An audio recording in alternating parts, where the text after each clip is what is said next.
Bismillahirrahmanirrahim. Assalamu alaikum dear students. How are you? I hope you'll be fine. ये syllabus Oxford primary mathematics workbook 6B हमने circles का chapter start किया था और उसके different parts को डिस्कस किया था पिछली वीडियो में. इंशाल्लाह इस वीडियो में आज हम सर्कमफेरेंस के बाद जो सेमी सर्कल्स होते हैं उसका पेरीमीटर कैसे फाइंड आउट करते हैं इसको आइडेंटिफाई करेंगे. अच्छा बच्चों, मैंने आपको ये बताया था कि पेरीमीटर और सर्कमफेरेंस एक ही चीज़ होती है. Basically it's the sum of all the sides, the length of all the sides, outer sides. ठीक है, जब हम कोई भी सर्कल है या कोई भी हमारे पास फिगर है उसके तमाम आउटर पार्ट्स को जब हम ऐड करते हैं तो वो हमारे पास उसका पेरीमीटर आ जाता है. ठीक है, जैसे मेरे पास यहाँ पर एक अगर रेक्टेंगल हो तो रेक्टेंगल के अंदर हमारे पास 4 साइड्स होती हैं. चारों साइड्स की जो लेंथ है उसको प्लस करेंगे तो पेरीमीटर आ जाता है. स्क्वायर की बात करें तो स्क्वायर के अंदर हमारे पास चारों साइड्स होती हैं, चारों साइड्स एक जैसी होती हैं, सेम होती हैं, तो इन चारों साइड्स को प्लस करें हमारे पास स्क्वायर का पेरीमीटर आ जाता है. अब यहाँ पर सर्कल की बात करें तो सर्कल के अंदर हमारे पास आउटर साइड के अंदर कोई भी स्ट्रेट साइड नहीं होती, एक कर्व पूरा जो है वो होता है कंप्लीट. तो मैंने आपको बताया था कि इसका हम सर्कमफेरेंस फाइंड आउट करते हैं, यानी ये जो इसकी पूरी आउटर बाउंड्री है यहाँ से स्टार्ट करें, जहाँ से स्टार्ट करें वहीं पर एंड करें. ठीक है, तो इसको हम सर्कमफेरेंस कहते हैं. और इसका जो रेडियस के साथ रिलेशन है मैंने आपको बताया था कि अगर रेडियस को डबल करके 22/7 से मल्टीप्लाई करो तो जो आंसर आपके पास आता है वो हमेशा इस सर्कल के सर्कमफेरेंस के बराबर होता है. ठीक है, अब ये जो सर्कल होता है इसके अंदर हमारे पास कोई स्ट्रेट साइड नहीं होती, लेकिन इसी सर्कल को अगर मैं हाफ कर दूं, यानी कि जैसे मेरे पास यहाँ पर एक सेमी सर्कल है, सेमी सर्कल का मतलब हाफ सर्कल, तो इसके अंदर अब हमारे पास ये जो सर्कमफेरेंस है इसका जो आउटर पार्ट है ये आधा हो जाता है, क्योंकि बाकी का आधा पार्ट तो गायब हो गया. तो बाकी का जब आधा पार्ट गायब हो गया तो सर्कमफेरेंस आधा हो गया. लेकिन इसके साथ साथ यहाँ पर क्या होता है कि यहाँ पर आपके पास जो डायामीटर, मैंने आपको बताया था डायामीटर एक सर्कल को 2 इक्वल पार्ट्स के अंदर डिवाइड करता है, तो अब यहाँ पर हमारे पास एक डायामीटर इसके अंदर ऐड हो जाता है. तो इसलिए इसको हम ये नहीं कहते कि find the circumference of the semi circle, बल्कि इसके अंदर हम कहते हैं find the perimeter of semi circle, क्योंकि इसके अंदर हमारे पास हाफ सर्कमफेरेंस होता है और एक डायामीटर होता है. तो इसका मतलब ये हुआ कि जब हमें इसका पेरीमीटर फाइंड आउट करना होगा तो सर्कल का हम जब सर्कमफेरेंस फाइंड आउट करते तो वहां पर क्या करते थे, 2πr या d π. ठीक है, अब यहाँ पर 2πr हमारे पास पूरा सर्कमफेरेंस होता था, यानी कि जैसे मेरे पास एक डी है. ठीक है, तो ये वाला पार्ट इसका क्या है, हाफ सर्कमफेरेंस है. अब इसके अंदर मैं एक और डी यहाँ पर लगा दूं तो हाफ और हाफ मिलकर फुल हो जाते हैं. लेकिन अगर मैं इसकी बात करूं तो ये सिर्फ हाफ है ना मेरे पास, तो अगर मुझे सिर्फ इसका हाफ का जो सर्कमफेरेंस है फाइंड आउट करना है तो मैं इसको क्या करूंगी, डिवाइडेड बाय 2 कर दूंगी. ऐसा करने से क्या होगा बच्चों कि ये 2 और 2 कट हो जाएंगे, मेरे पास सिर्फ πr बचेगा. इसका मतलब क्या हुआ कि जब पूरे सर्कल का सर्कमफेरेंस फाइंड आउट करना होगा तो आपको फॉर्मूला 2πr यूज करना होगा. लेकिन अगर आपको हाफ सर्कल का पेरीमीटर फाइंड आउट करना है तो उसमें जो सर्कमफेरेंस होगा वो सिर्फ πr होगा, क्योंकि जो आपका 2πr था वो अब सिर्फ हाफ रह गया है. लेकिन इसके अंदर ये सिर्फ πr नहीं है, ये वाला जो पार्ट है इसको भी तो हमने प्लस करना है ना. इसका आउटर पार्ट अगर आप गौर से देखो तो ये सर्कमफेरेंस है और ये भी तो इसका आउटर पार्ट हो गया ना. अब पहले जो पूरा सर्कल होता था उसके अंदर तो डायमीटर अंदर होता था, वो आउटर पार्ट होता ही नहीं था, और पेरीमीटर के अंदर हम आउटर पार्ट को प्लस करने की बात करते हैं. तो अब क्योंकि यहाँ पर हमारे पास ये डायमीटर भी आ जाएगा इसलिए यहाँ पर हमें इसको भी प्लस करना पड़ेगा, जिसको हम डायमीटर कहते हैं. ठीक है, तो अब अगर मेरे पास यहाँ पर ये सेमी सर्कल है, सेमी सर्कल के अंदर मेरे पास पाई की वैल्यू कांस्टेंट है, दैट इज 22/7. रेडियस मेरे पास क्या होगा, अगर डायमीटर गिवन है तो हमें पता है कि रेडियस हमेशा हाफ ऑफ द डायमीटर होता है. 6 डायमीटर गिवन है तो रेडियस आपका 3 होगा, आपने मल्टीप्लाई कर दिया इसको 3 से, प्लस आपके पास जो डायमीटर गिवन है उसके साथ आपने प्लस कर देना है. अब यहाँ पर बच्चे क्या मिस्टेक करते हैं कि आपको बॉडमास रूल अप्लाई करना है. हमेशा मल्टीप्लिकेशन पहले होती है, एडिशन बाद में होता है. यहाँ पर आप 3 और 6 को देख के जज्बाती हो जाते हैं. 3 को 6 के साथ ऐड करेंगे, उसके बाद फिर आप इसको 22 से मल्टीप्लाई करके डिवाइडेड बाय 7 करेंगे, जो कि आपका आंसर गलत हो जाएगा. ठीक है, अच्छा अब या तो आप इसको फ्रैक्शन के थ्रू सॉल्व कर लो. 22 को मल्टीप्लाई करें 3 से, आपके पास आंसर आता है 66. 66/7 प्लस 6 है, 6 को भी आप 7 से मल्टीप्लाई कर दो तो आपके पास यहाँ पर बनेगा 42. 42 और 66 को आप प्लस कर दें तो आपके पास यहाँ पर आंसर आ जाएगा 108/7. ठीक है, अगर आप फ्रैक्शन में इसका आंसर लिखना चाहते हो तो इस तरह आप कर सकते हैं. उसके बाद बस बेसिक सिंपल जो फ्रैक्शंस की एडिशन होती है वो यहाँ पर आपके पास काम आएगी, ठीक है। इनको हमने सिंप्लीफाई किया 66/7, डिनोमिनेटर्स को सेम बनाया, 66 को 42 के साथ ऐड किया, 108/7 आ गया। चाहे आप अपना आंसर फ्रैक्शन में रखो चाहे डेसिमल में रखो, both are same, both are correct, ठीक है। ये आपका जो आंसर आता है वो सेंटीमीटर में आता है। पेरीमीटर हमेशा हमारे पास पेरीमीटर का और लेंथ का जो यूनिट है वो सेम होता है। इसी तरह से हमारे पास यहाँ पर भी एक सेमी सर्कल है, तो इसी तरह से फाइंड आउट करेंगे, हम लिखेंगे P = 2πr। अब ये फॉर्मूलाज बच्चों प्रैक्टिस करने से और थोड़ा सा तवज्जो देने से खुद ब खुद याद हो जाते हैं। इसको आपने जो है वो रट्टा मारने की ज़रूरत नहीं होती। मैंने आपको पूरा समझा दिया कि एक पूरे सर्कल का पूरा एक सर्कमफेरेंस होता है जो 2πr के बराबर होता है, तो आधा सर्कमफेरेंस बराबर होगा πr के। लेकिन वहाँ पर सर्कल में डायमीटर आपके पास सर्कल के इनसाइड होता है, इसलिए हम उसको नहीं लेते, लेकिन यहाँ पर ये आउटर में आ जाता है, इसलिए हम यहाँ पर डायमीटर को ऐड भी करते हैं, ठीक है। बाकी और कुछ नहीं है, फॉर्मूलेज में वैल्यूज पुट करनी होती हैं और मल्टीप्लाई करना होता है। अब डायमीटर गिवन होगा तो डायमीटर का हाफ तो करना पड़ेगा। अब अगर आपको प्रॉब्लम हो रही है तो यहाँ पर आप 7.5/2 लिख दीजिए, ठीक है। और चाहे तो आप 7.5 को डिवाइड बाय 2 करके लिख दीजिए, तो आपके पास आंसर आएगा यहाँ पर 3.75। और उसके बाद फिर आप यहाँ पर डायमीटर 7.5 को प्लस कर दें, ठीक है। तो अब यहाँ पर हमारे पास आंसर क्या आ रहा है, आप इसको मल्टीप्लाई करके चेक कर लें।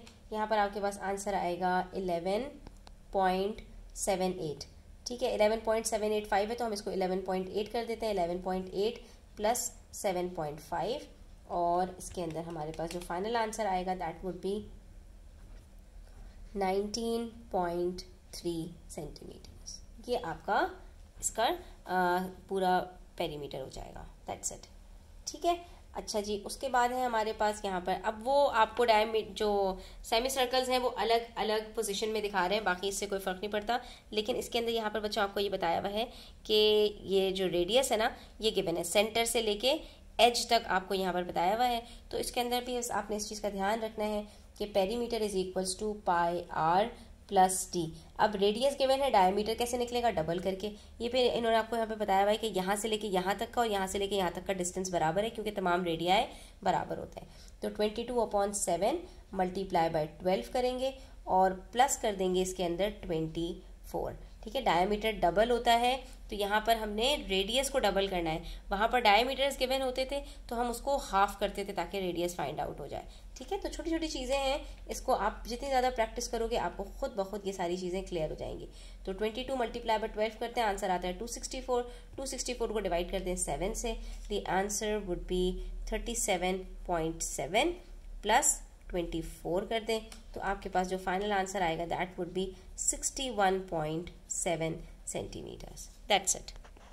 अच्छा, उसके बाद अब आपके पास एक अदद क्वार्टर सर्कल आ गया। क्वार्टर सर्कल का मतलब एक सर्कल के आपने 4 टुकड़े कर दिए। तो अब इसके पेरीमीटर के अंदर क्या क्या चीज़ें हैं। सबसे पहले तो हमारे पास जैसे सर्कमफेरेंस हमारे पास सेमी सर्कल के अंदर हाफ हो गया था, यहाँ पर जो हमारा सर्कमफेरेंस होगा वो क्या होगा, /4 हो जाएगा, ठीक है। क्योंकि यहाँ पर एक पार्ट ये रहा, एक पार्ट ये रहा, एक पार्ट ये रहा। यहाँ पर मैं अगर एक सर्कल ड्रॉ करूँ बच्चों तो इसका अगर सर्कमफेरेंस पूरा ये है और इसको 4 पीसेस में डिवाइड कर दूँ, ठीक है, तो एक पार्ट ये है, एक पार्ट ये है, एक पार्ट ये है, एक पार्ट ये। अगर मैं सिर्फ एक पार्ट इसका ले रही हूँ तो मेरे पास सर्कमफेरेंस का कितना पार्ट आया, सिर्फ 1/4, ठीक है। तो अब यहाँ पर हमारे पास जो सर्कमफेरेंस होगा वो क्या होगा, तो हम लिखेंगे यहाँ पर 2πr/4, ठीक है।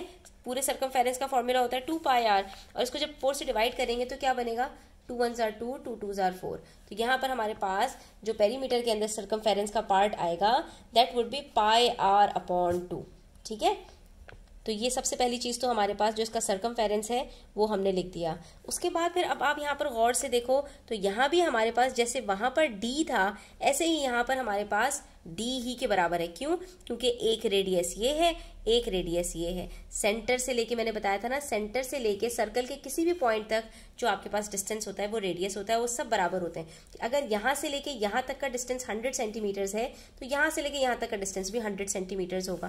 तो अब इसके साथ भी आप या तो +d लिख दो या +2r लिख दो, बात एक ही है, क्योंकि 2r और d हमेशा बराबर होते हैं। दो रेडियस लूँ, रेडियस को 2 से मल्टीप्लाई करूँ तब भी मेरे पास डायमीटर आता है, और डायमीटर को हाफ कर दूं तब भी मेरे पास रेडियस आता है। तो इसके फॉर्मूले में और सेमी सर्कल के पेरीमीटर के फॉर्मूले में सिर्फ थोड़ा सा डिफरेंस है। यहाँ पर πr/2 है और सेमी सर्कल के अंदर πr + d है, सिंपल, ठीक है। तो अब वैल्यूज को पुट करते हैं और इसको सॉल्व कर लेते हैं। तो अब यहाँ पर हमारे पास है 22/7 multiply by radius already given है 100 और डिवाइडेड बाय 2 हो रहा है तो उसको भी डिवाइडेड बाय 2 कर देंगे हम, ठीक है। प्लस डायमीटर कितना होगा, अगर 100 रेडियस है तो डायमीटर होगा आपके पास 100 मल्टीप्लाई बाय 2, ठीक है। मैं 100 मल्टीप्लाई बाय 2 लिख रही हूँ, 200 नहीं लिख रही ताकि आपको बाद में कन्फ्यूजन ना हो कि ये हमारे पास 200 कहाँ से आया। एनीवेज, अच्छा अब यहाँ पर हम इसको सिंप्लीफाई कर सकते हैं, 2 को 100 से भी और 11 से भी, ठीक है। मैं 11 से कर रही हूँ, 1100 बनेगा आपके पास 1100 अपॉन 7, तो 1100 को आप डिवाइड कर लीजिए 7 से, द आंसर वुड बी 157। ये आपके पास आया 157 प्लस 200, ठीक है, और the final answer would be 357 centimetres. That's it, ठीक है। बस फिर क्या है, इस तरह के आपके पास और आएंगे शेप्स, तो आपने इस तरह से इसको फॉर्मूले में पुट करते जाना है और लिखते जाना है। तो ये हमारे पास है पाई आर अपॉन 2 प्लस डी, यहाँ पर पाई की वैल्यू फिर से 22/7, रेडियस आपके पास गिवन है 35 और डिवाइड कर देंगे इसको 2 से, ठीक है। अब आप यहाँ पे कहेंगे तो पूरे के साथ डिवाइड हो रहा था, तो मैं चाहे इसको इसके साथ डिवाइड कर दूँ चाहे पूरे के साथ डिवाइड करूँ, जो इसका कॉमन इफेक्ट आएगा वो that would be the same.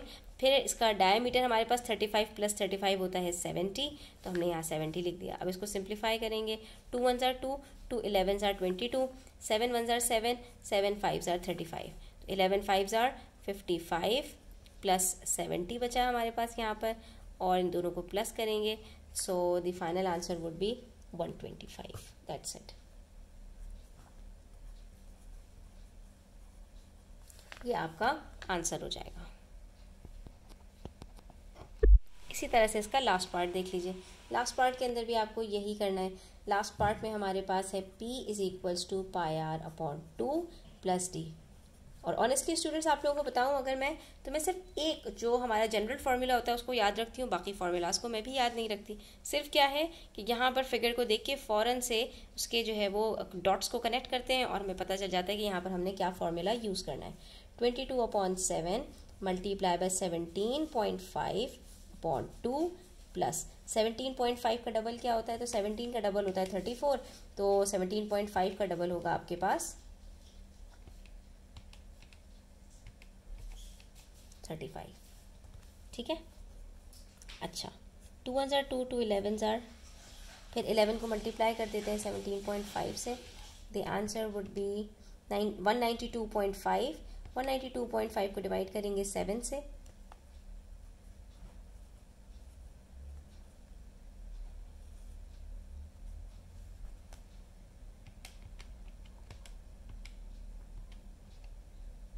ठीक है, क्योंकि 7 और 17.5 के अंदर 2.5 का डिफरेंस होता है, तो 2.5 को जब 11 के साथ मल्टीप्लाई करते हैं तो हमारे पास आंसर आता है 27.5, ठीक है। 27.5 को हमने प्लस करना है 35 के साथ, और जो फाइनल आंसर आएगा आपके पास that would be 62.5 centimetres. That's it, ठीक है। तो बच्चों आज के लिए इतना ही, इंशाल्लाह नेक्स्ट वीडियो में इसके मजीद क्वेश्चन सॉल्व करेंगे। तब तक अपना ख्याल रखिए।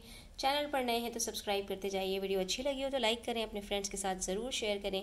टेक केयर, अल्लाह हाफ़िज़।